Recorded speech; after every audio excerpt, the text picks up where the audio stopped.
Many issues have been already discussed in this 1.5 day conference. Several issues have been frequently told also. The idea behind is if you go on saying the same thing, there are listeners to this and somewhere change will come. So it is not repetition, it is emphasizing.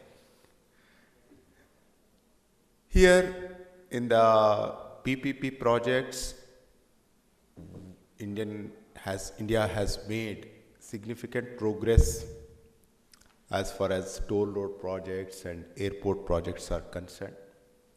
There are several issues associated with these projects, especially when I look as a finance student. It is how the projects are addressing the revenue risk. That is one important issue. The rigid contractual structure is sometimes not allowing the private party to make the adequate rate of return, and which makes not attractive to the private parties, and their only attraction is there only in the limited places to take up these projects, but where it is always needed. So some of the things which as a finance dimension I look to address the revenue risk, probably some analysis would have been done in the real option analysis. That is, there are options where the options are very popular in the financial markets, financial terminology, and this has become, financial options have become very popular in the stock market also. But application is there in the case of the infrastructure projects also, especially in designing the revenue related issues. Because today we have some data is available on some places, and maybe that simulation can be done on the basis of this data, and it may be option analysis can be applied, and we have here and there some academic evidence is available on how these are going to benefit. Similarly, in the case of the airports, if we see, after the construction of the Bangalore airport, immediately once the airport is ready for usage, people felt that it is not sufficient. We need expansion. Similar is the case with the Hyderabad airport. And regarding the other airports, the modernization has taken place in Delhi and Mumbai and this. So here, what is the, whether at the time of the issuing the request for proposal or at the time of the bidding, whether the parties have considered these things. Being in the business school, I had the opportunity of interacting with either several infrastructure companies, it may be GMR or L&T or financing side, IDFC, and infrastructure leasing and other several people keep coming executive. So as anecdotal evidence is most of the times it is push forward issues rather than sometimes taking of this deeper analysis into these type of things. And the candid admission was such type of analysis has not been done. Maybe some people are here from the infrastructure companies also and financing companies, so maybe one or two cases may be examined more seriously. Lessons may be learned from that, and structuring of the revenue guarantees, especially which has exercising of the options at different periods of the time may be considered, which may be a opportunity, which may be a viable opportunity for in addressing the risk. When it comes to the financing part, two types of the debt is important. One is the public debt and the private debt. When it is a public debt, my idea is it is public debt is debt mobilized from the markets, financial markets, corporate bonds especially. Though some innovations have taken place in structuring of the debt instruments through the public debt market, but the major problem for us is the liquidity of the debt is a major problem. So as long as the corporate bond market doesn't become active for the providing of liquidity, especially for these long-term bonds, and it's very difficult for mobilizing of the debt from the public sources. The private source means institutional finance. Substantial institutions have been, some specialized institutions have been providing, and many banks have exposure to this. Two issues with the banks is, that is the liquidity risk, maturity point of view. The second one is of course the credit risk. And today many banks are sitting on huge exposures to this infrastructure sector. Though the Reserve Bank has given some flexibility in categorization of the NPAs and all that, but still they are facing the recycling of the funds is not taking place in this one. One issue is whether the banks have paid adequate attention in governance of this debt when they are providing it. Today we are seeing a lot of corporate debt restructuring is taking place, and institutions have the strength to govern this debt very well. How many banks have appointed the directors on the boards of these companies?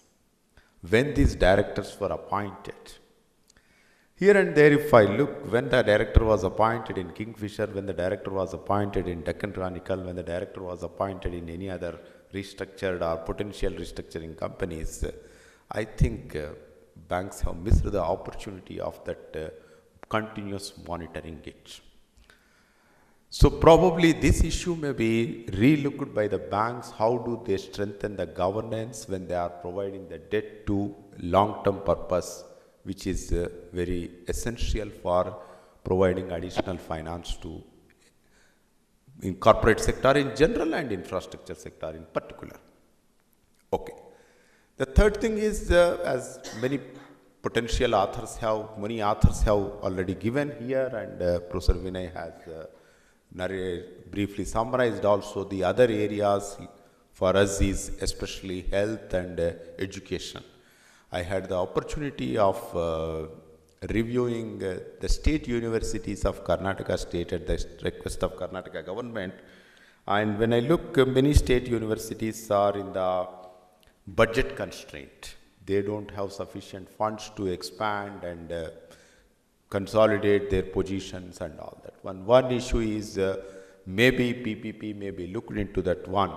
Why not land may be leased to the private party where the hostels are built upon the public-private partnership structure? Such type of the campuses, private campuses are existing in various European countries, and where the government is running the university and hostels are being run by the private parties. And this concessional agreement is properly addressing the exploitation of the private party in charging higher fees and all that one. So such type of things may be. And the other one is the health is the very, very important area where many private corporates, hospitals are there, or very small clinics are there in India, but not in between. We don't have any other model. So this is where here the policy makers are also here, where it is can be more strengthening emphasis can be made on these things. So I don't take too much time of here because many issues have been discussed already. I thank the organizers for giving me this opportunity, and thank you very much.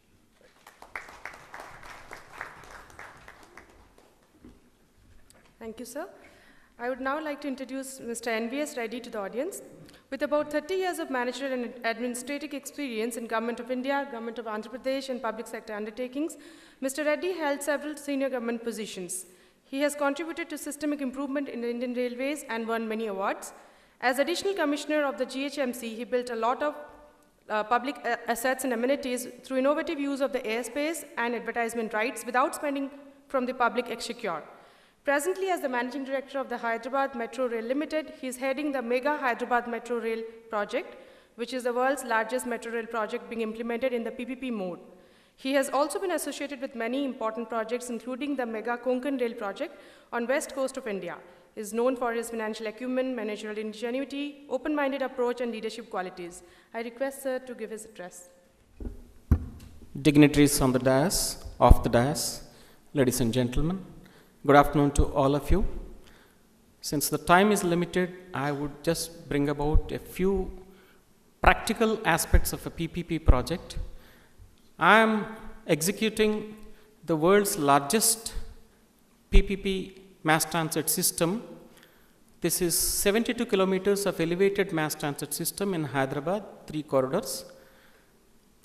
14,132 crore Indian rupees, or about 2.3 billion US dollars project. This is. It's the world's largest PPP. There are about 200 mass transit systems in the world in different cities, out of which less than half a dozen are built as private initiative projects that are not full and a limited 30-35 kilometers max I can think of in Bangkok. The entire full spectrum, that is DBFOT, design, build, finance, operate and transfer, the entire spectrum for the first time, such a huge project we are attempting. The first challenge I had for this project was no documents were available. Technical documents were not available, financial documents were not available, legal documents were not available. So we had to structure the documents. We had to really struggle. First, I had to, a lot of excellent, brilliant railway engineers of different disciplines, civil engineering, mechanical, signaling, telecommunications, electronics, etc. They were all my bosses. Some of them rose to the position of members railway board, chairman railway board, general managers, etc. First, I had to de-school them because they were so used to designing everything themselves. First, I said, this is not the way to do a PPP. Okay? You can't teach Bombardier, Alstom, or Siemens how to do air conditioning in a coach. They know much more than us. But the problem of Indian railway engineers or most of the government engineers in India is that everything we would like to specify. No, this is not the thing. Because when I opted for PPP against the advice of so many experts in this field, including my boss, Dr. Sridharan, I have a lot of respect for him. He was the one who proved that Indians are capable of doing a world-class mass transit system, de novo, that is Greenfield project. He had done an excellent job. But he said, nobody has ever done a project of this magnitude as a PPP. Why do you want to attempt and spoil? Okay, you will get bad name.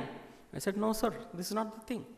Just because of the fact that nobody has done it, it doesn't mean that the human progress stops there. Somebody has to take a courageous step, but it has to be a calculated risk. Okay, this is what I said. So I had to de-school my bosses first, actually. Then when I started explaining, instead of input-oriented specifications, technical specifications approach, we switch over to performance-oriented, output-oriented performance specs. Okay? The technical specifications, the best of different systems, instead of saying that this particular spec has to be followed, instead you keep it open. You say that my performance requirements are these things, my platform will have to be like this, my air conditioning will have to be like that, my throughput is so much, actually in an hour, so many people will have to be transported, I need these facilities, performance, what's called the KPI, key performance indices, actually you bring it down first. Then the technical standards of difference, you have Japanese standards, you have European standards, you have American standards, any proven system in the world actually say you can adopt. That's another principle you take. So like this, we started doing actually, and we produced the manual of specifications and standards for the first time. We first demystified this metro rail project. It used to be in a rare field of oligarchy. A few European firms used to dominate this field, and by little manipulation, you can take massive advantage in financial terms. I said, no, this first we have to demystify. We made it a technology neutral thing, okay, by indicating only performance criteria and safety standards. This was the first thing. Then we went for competitive bidding, of course, at the same time with Mr. Gajendra Haldia, who was one of the pillars of reforms in this country when India went for liberalization in 1991 under the late P.V. Narasimha Rao as the Prime Minister. Dr. Dr. Manmohan Singh, who is the present PM, he was the finance minister. Dr. Montek Singh Ahluwalia was the finance secretary. Mr. Gajendra Haldia was their main aide in terms of the legal documents. Actually, he prepared all the legal documents. So I took his help. We prepared the concession agreement, discussing everything. The most important thing is actually a document will have to be a bankable document. Okay? Because in PPP, as you are aware, there are three partners. You have the government authority, you have the private sector concessionaire who is risking his capital and the debt portion, what Professor was talking about. And the third one, the most important one is the lender, the bankers, financial institutions. Unless a project is bankable, unless the documents are bankable, financial closure will not happen. Because in government, you can do anything. You can start with, say, X amount. You can make it double X, triple X, etc. It can go on and on. Nothing will happen. If you have funds, you will implement. Otherwise, it will go on. You will have time and cost overruns, but that's not in. But in a private sector, it's not the case. Actually, see, in a PPP, the bankable document only will lead to financial closure, apart from many other things. So we have done concession agreement, okay, then shareholders agreement, all these things, and a draft concession agreement, and all these documents we shared in advance. We conducted a few international pre-bid conferences. We took the views of different things. A small clause actually will create so much of problem. The way North American lawyers understand a particular clause, for example, joint and several liability. Joint and several liability, the way North American lawyers understand, is different from the way Indian lawyers understand. Okay, they said, sorry, Indian way of interpretation, Indian jurisprudence were not comfortable. So we had to tweak it a bit actually to the comfort of the North American lawyers. So like this, we have done so much of exercise. We took their inputs into account, and the most important thing, whenever you are attempting a project of this magnitude in a path-breaking approach, be prepared for failure.